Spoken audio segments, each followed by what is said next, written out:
দেশি মুরগির মাখো মাখো ঝোল দিয়ে সাদা পোলাও খাওয়া হবে। তার সাথে রেগুলার আইটেম ডাল, চান্দা এবং চিংড়ি মাছের বড়া, আর এখানে আছে বেগুনের ভর্তা। ছুটির দিনটাতে একটু ডিফারেন্স টাইপের খাবার না হলে আসলে ভালো লাগে না।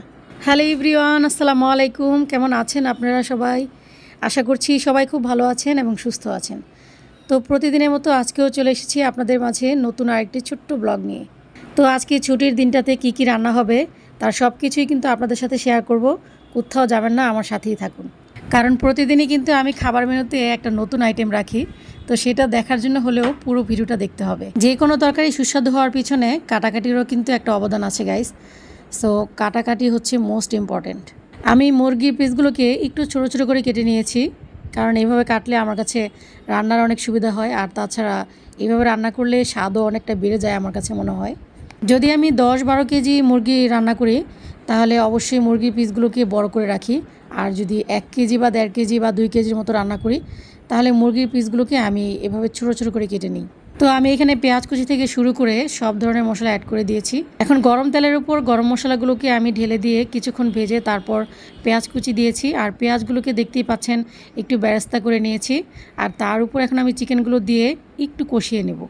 আমি সব ধরনের মাংস এভাবেই রান্না করি, কারণ এভাবে রান্না করে খেয়ে আমি ভীষণ স্বাদ পাই।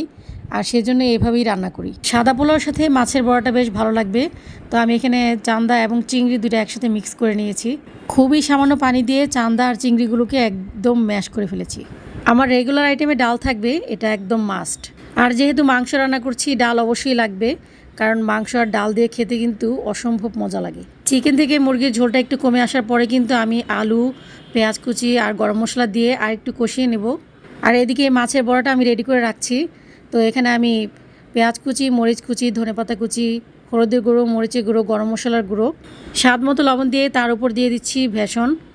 আমি কিন্তু এই মাছের বড়াতে মাঝে মাঝে ডাল বাটাও ব্যবহার করি, তবে আজকে ভেষন ব্যবহার করছি। আর এই মাছের বড়াতে কিছু একটা ব্যবহার করতেই হয়, যে কোনো ডাল ব্যবহার করতেই হয়, নয়তো ভাজার সময় একেবারে হালকা লাগে আমার কাছে। সাদা পোলাওর সাথে বেগুনের এই ভর্তাটা অসম্ভব লাগে আমার কাছে, আর সেজন্যই বানাচ্ছি আজকে। আর সাথে একটা টমেটো দিব, জাস্ট একটা টমেটো হলেই হয়ে যাবে। আমি কিন্তু চুলার আঁচটা একটু কমিয়ে দিয়ে তারপর খুব ভালো করে মুরগির মাংসটাকে কষিয়ে নিয়েছি।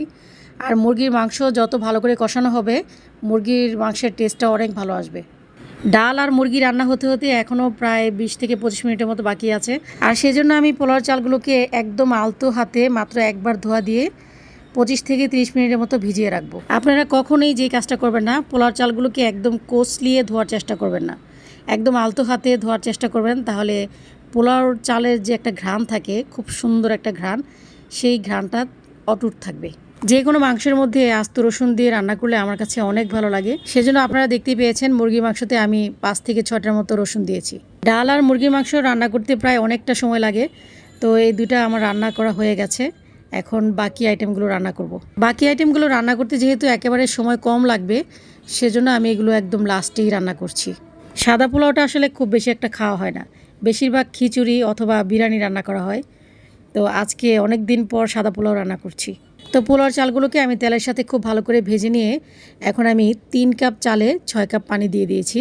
স্বাদ মতো লবণ দিয়েছি আর সাথে 1 চামচ চিনি দিয়েছি। আর এই চিনিটা দেওয়ার কারণে পোলাওর টেস্টটা অনেক ভালো আসবে। আমি কিন্তু মাঝে মাঝে চিনির বদলে গোলাপ জলটা ব্যবহার করি, তবে আজকে আমি চিনিটাই ব্যবহার করছি। যদি বাসায় গোলাপ জল না থাকে তাহলে চিনি ব্যবহার করবেন, আর যদি চিনি না থাকে তাহলে কিশমিশ ব্যবহার করবেন। মানে যে কোনো একটা মিষ্টি জাতীয় জিনিস পোলাওতে ব্যবহার করতেই হবে, তাহলে পোলাওর টেস্টটা অনেক ভালো আসবে। তো এদিকে আমার চান্দা এবং চিংড়ি মাছের বড়াটা প্রায় হয়ে গেছে, আর পোলাওটা অনেক সুন্দর ঝরঝরে হয়েছে মাশাল্লাহ। পানির মেজারমেন্টটা যদি আপনার ঠিকঠাক থাকে তাহলে পোলাও রান্না কোনো ব্যাপার না। সাদা পোলাওর সাথে চান্দা মাছের এই বড়াটা খেতে অসম্ভব ভালো লাগে।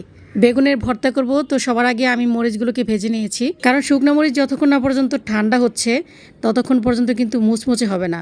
সেজন্য আমি আগেভাগে মরিচগুলো ভেজে নিয়েছি। আর এখন সরিষার তেল দিয়ে বেগুন আর টমেটোগুলোকে অনেক ভালো করে ভেজে নেব। বেগুন ভর্তা কিন্তু আমরা অনেকভাবেই খাই, হয় সিদ্ধ করে খাই, নয়তো পুরে ভর্তা বানিয়ে খাই।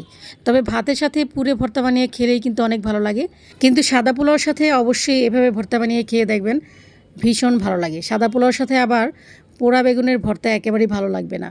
তবে যার সাথে যেটা মানায় আমি সেটাই করার চেষ্টা করি সবসময়। আমার আজকের ভিডিওটি আপনাদের কাছে কেমন লেগেছে অবশ্যই কমেন্ট করে জানাবেন। আজ এই পর্যন্তই, ফিরে আসবো নতুন আরেকটি ছোট্ট ব্লগ নিয়ে। সেই পর্যন্ত সবাই ভালো থাকবেন। আল্লাহ হাফেজ, আসসালামু আলাইকুম।